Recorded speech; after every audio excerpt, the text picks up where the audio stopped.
In this video, we'll be covering section 8.2, which is entitled A Single Population Mean Using the Student T-Distribution. That title is missing a little bit of context. Remember that chapter 8 is about confidence intervals, and so what we're going to be doing is finding a confidence interval for a population mean.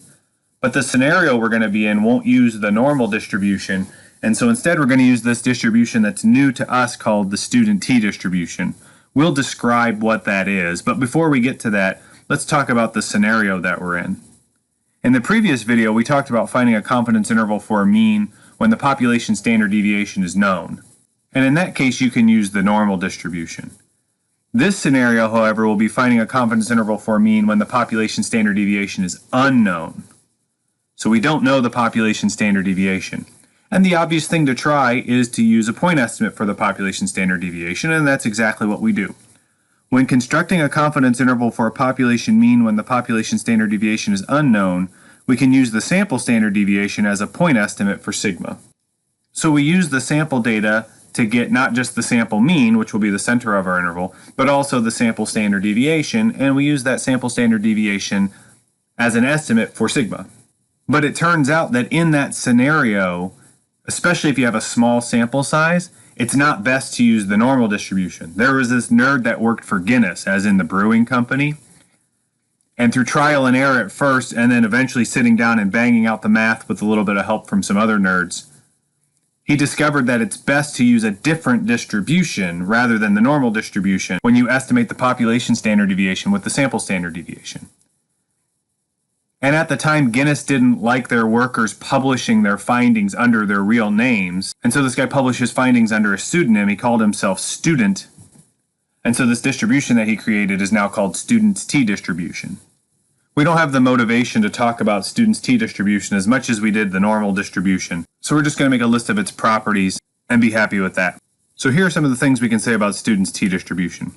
It's bell-shaped like the normal distribution.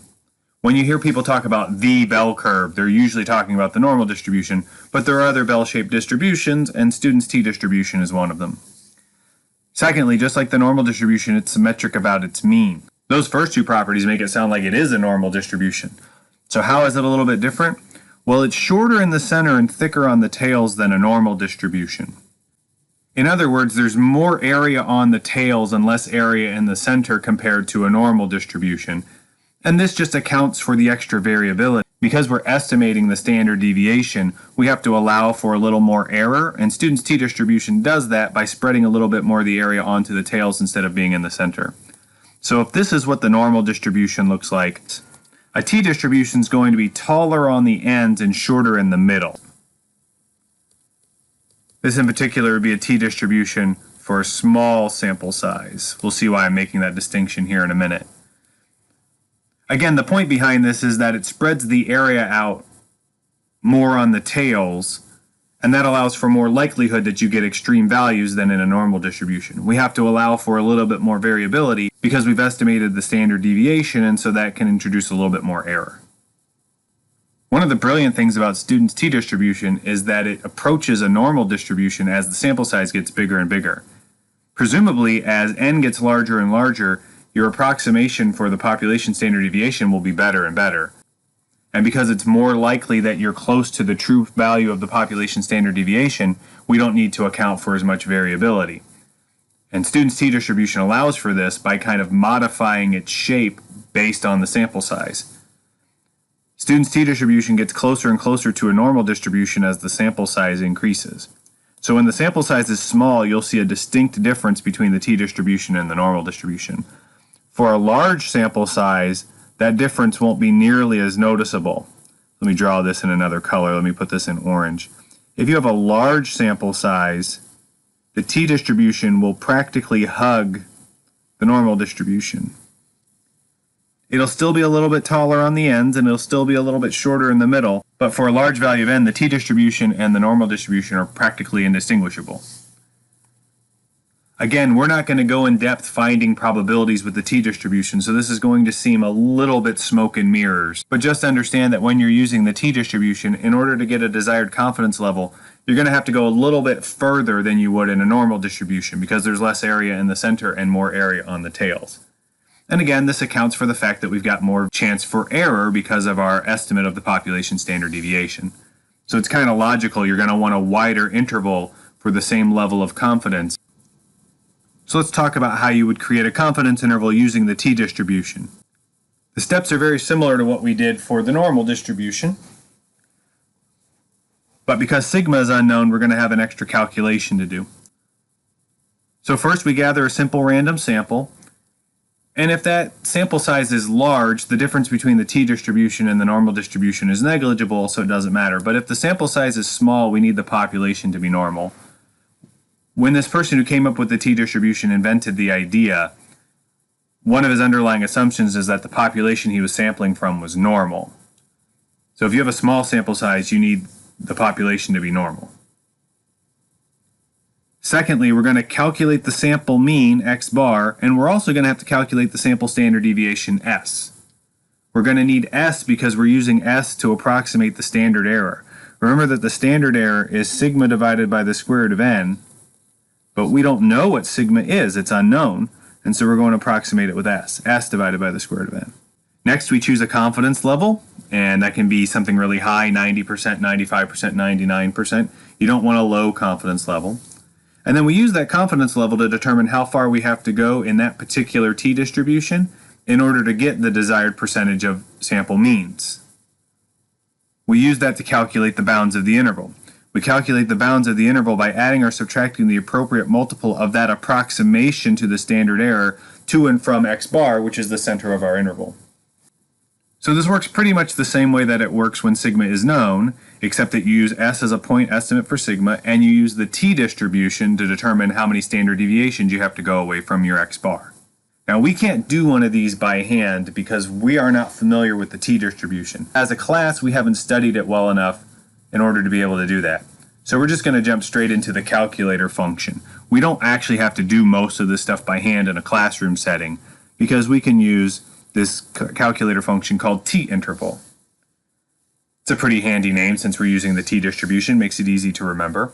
You use TInterval when you're finding a confidence interval for mu and sigma is unknown. TInterval is going to require 4 inputs. You need the sample mean because that's going to be the center of our interval. Remember, that's what we add to and subtract from in the last step.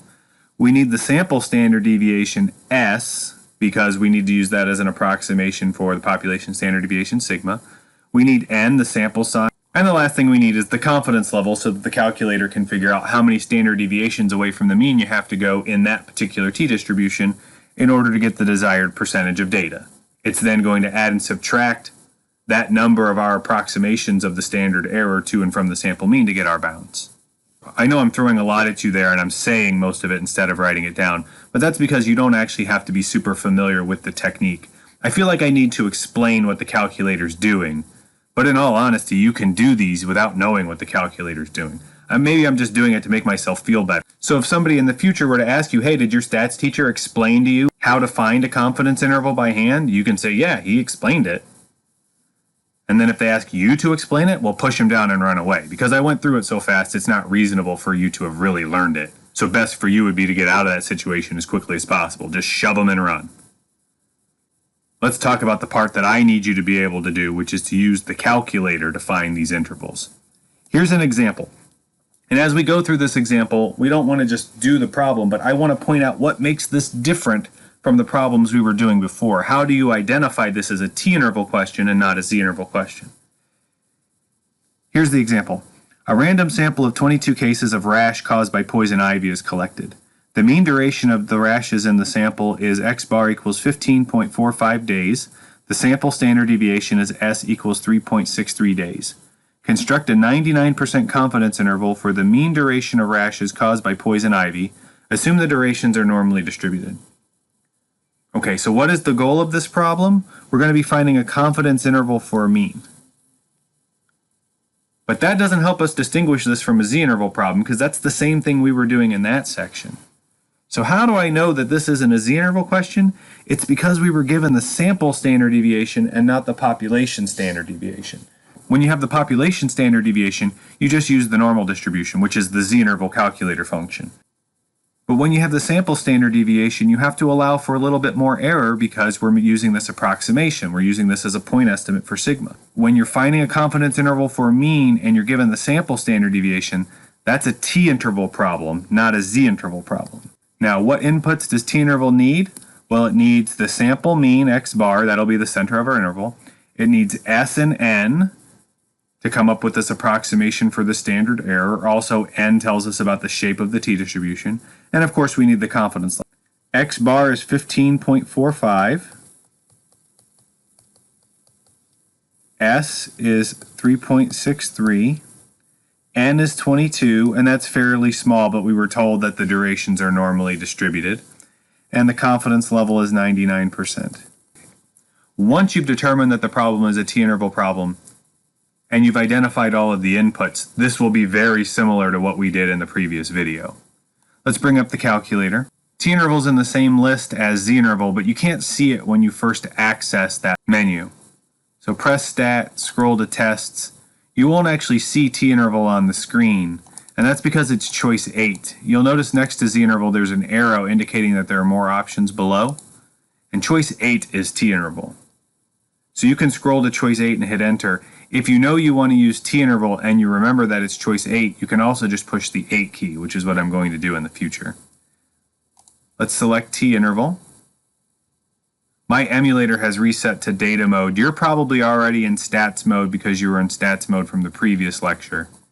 But if you need to, switch it over to stats mode and hit enter. Let's scroll down and put in the inputs. X bar is 15.45. S is 3.63. N is 22. And the confidence level we were given was 99%, so 0.99. So the calculator is going to take S and divide it by the square root of n to get an estimate for the standard error. It's then going to determine what a t-distribution looks like for this sample size and figure out how many standard deviations you have to go away from the mean in that scenario in order to get 99% of the data. It's then going to add and subtract that number of copies of the standard error to and from x bar in order to get our interval. And again, I hate to admit this, but you don't need to know any of that. You can just click enter on calculate and get the result. In my emulator, the answer comes up really fast. If you have an older calculator, you'll notice that it takes a second to process this. That's completely normal. There's nothing wrong with your calculator. I guess I shouldn't say that's completely normal because that sounds like a stats pun. It's okay if that happens. So our interval ranges from 13.259 to 17.641.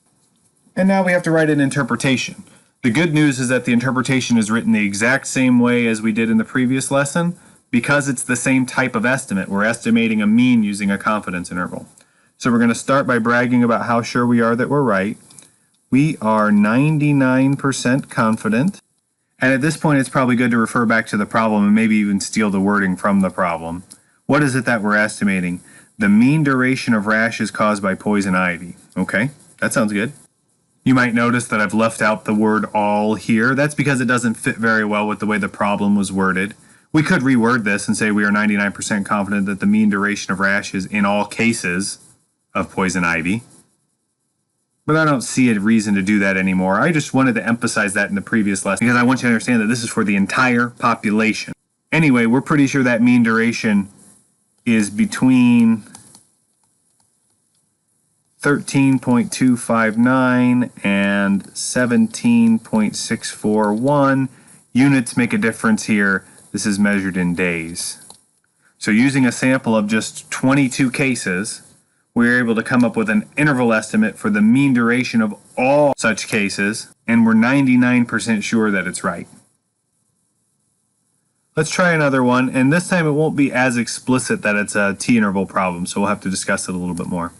It says, an economist wishes to estimate the amount of money Americans spend on fast food. A random sample of 15 Americans yields a mean expenditure of $15.23 per week and a standard deviation of $5.19 per week. Construct a 95% confidence interval for the mean amount of money Americans spend weekly on fast food. Assume the expenditures follow a normal distribution. Okay, this is a confidence interval for a mean, but that doesn't narrow anything down because both z-interval and t-interval are confidence intervals for means. What distinguishes the two is where the standard deviation comes from. Let's reread this sentence where we got the standard deviation.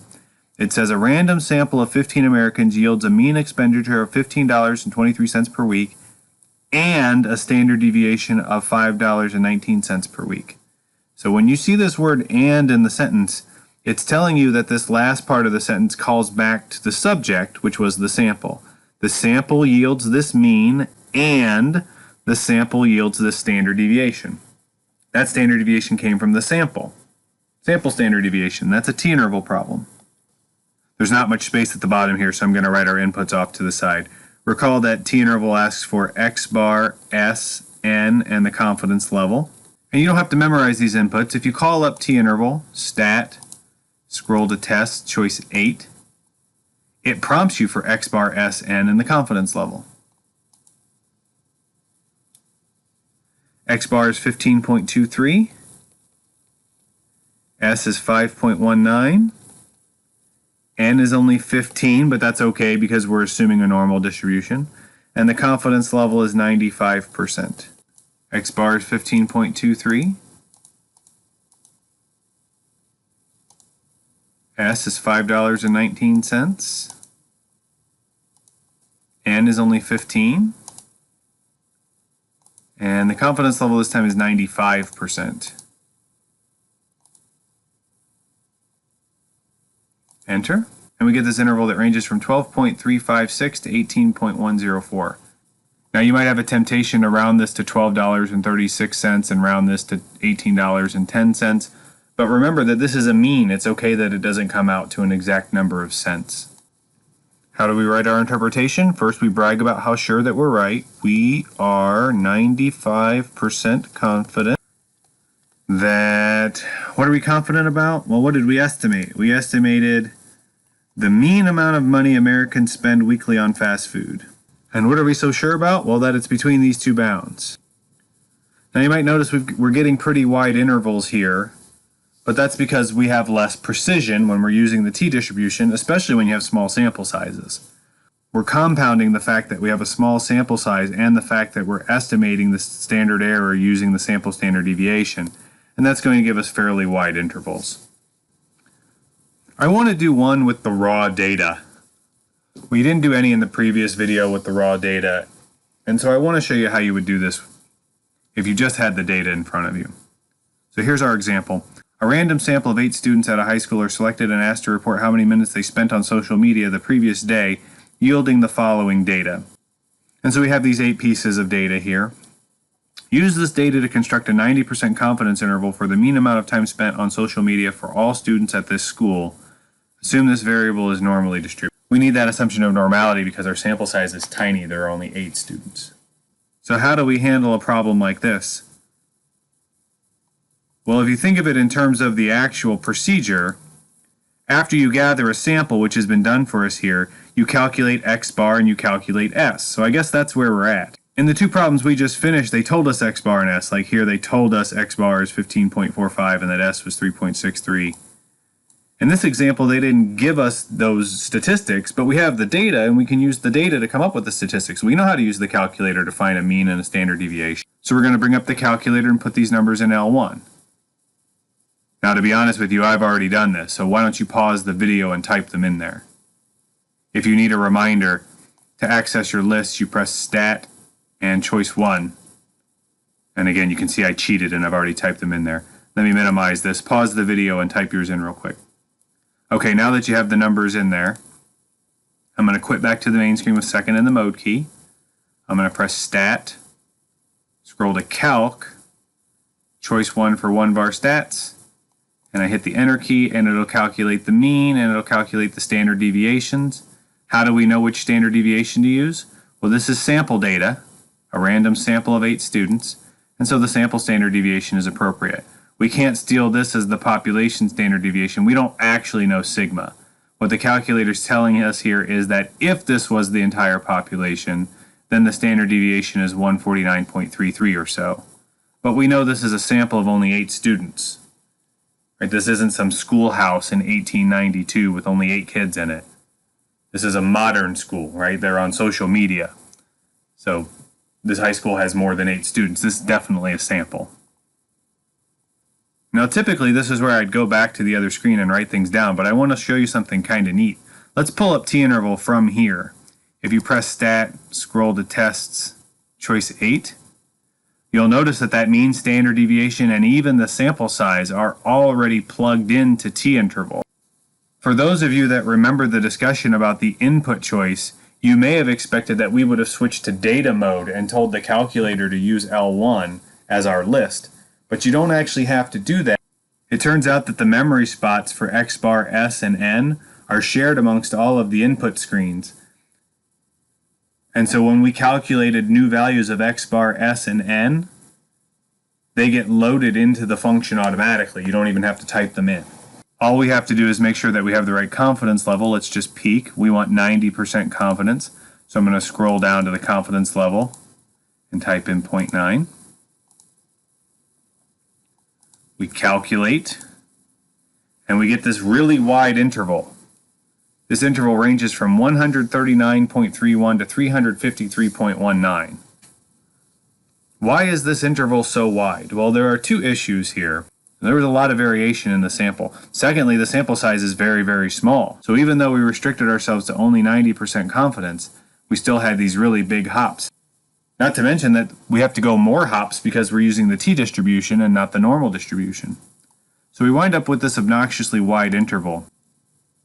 And so our conclusion isn't going to be that powerful. While we are coming up with an estimate for all students, our estimate is really, really wide.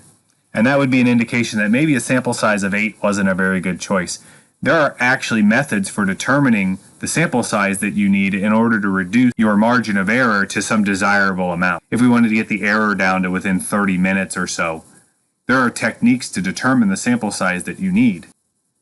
Those obviously weren't employed here because we chose a very small sample size, and so we get an estimate that isn't super narrow, and therefore probably isn't very good. Because of that, we're not going to bother with the interpretation on this one. I don't want you to read into this and think that because we had raw data, we didn't get a good estimate. That's not true. It's because we had the combination of a small sample size, a large standard deviation, and using the t-distribution that gave us this obnoxiously wide interval. Let's end with a standard example where we're not given the data. A random sample of 12 beehives using traditional beekeeping methods is collected. The mean honey yield for the 12 beehives is 38.7 pounds with a standard deviation of 7.0 pounds. Construct a 95% confidence interval for the mean amount of honey produced in all hives using a traditional setup. Assume the yields are normally distributed. We have a really small sample size here, and so you might be concerned that we're going to get another obnoxiously large interval like we did in the previous example. But notice that our standard deviation is really small, so we're not going to get nearly as wide an interval as we did in the previous example. This is a confidence interval for a mean, so we know this is either going to be a z-interval or a t-interval problem. How do we know which it is?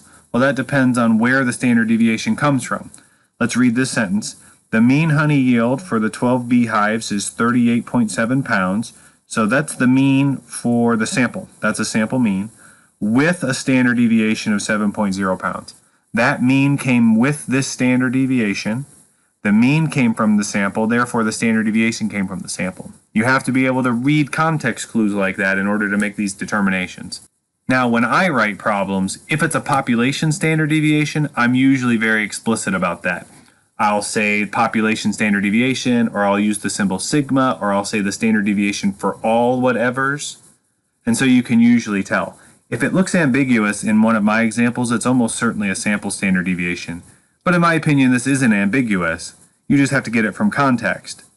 The mean came with this standard deviation. This mean is from the sample, so this standard deviation is from the sample. Because this is a sample standard deviation, this is a t-interval problem. I encourage you to pause the video at this point and see if you can come up with the interval and write the interpretation. Try that too.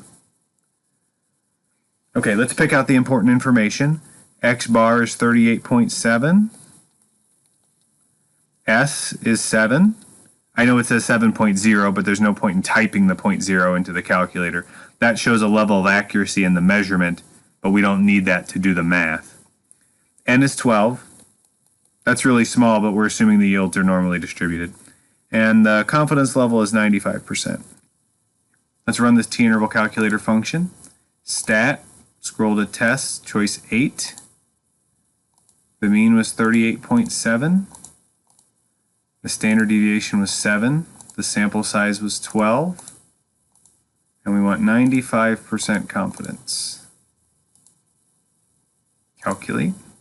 And we get this interval that ranges from 34.252 to 43.148. Still a pretty wide interval given the scenario, but not as ridiculous as the previous example. Hopefully you've already tried to write the interpretation. Here's how I would write it. I would say we are 95% confident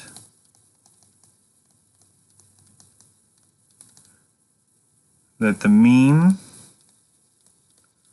amount of honey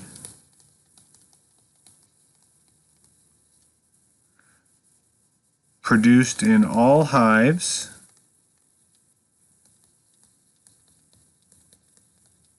using a traditional setup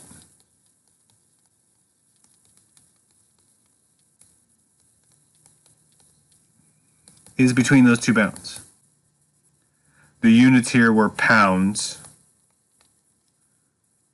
so I would put those units on the end. Where did I get this wording from? Well, I was just stealing it from the problem. Mean amount of honey produced in all hives using a traditional setup. I encourage you to steal the wording from the problem. Maybe it'll come out sounding funny sometimes and you won't want to use that. That's okay, do a little bit of a rewrite. Just make sure that it has all of the important characteristics. You have to tell me the confidence level, that matters. You have to tell me that it's a mean or an average when you're doing a confidence interval for a mean. You have to tell me the variable, which is the amount of honey. You have to tell me the population. Here it's the hives using a traditional setup. And of course I want to know what your estimate is, and so you have to give me the two bounds of the interval. Hopefully the interpretations were easier to understand in this video than the previous video. Your focus is going to have to be on distinguishing between z-interval and t-interval. If you have any questions about that, let me know and I'll try to help you figure it out.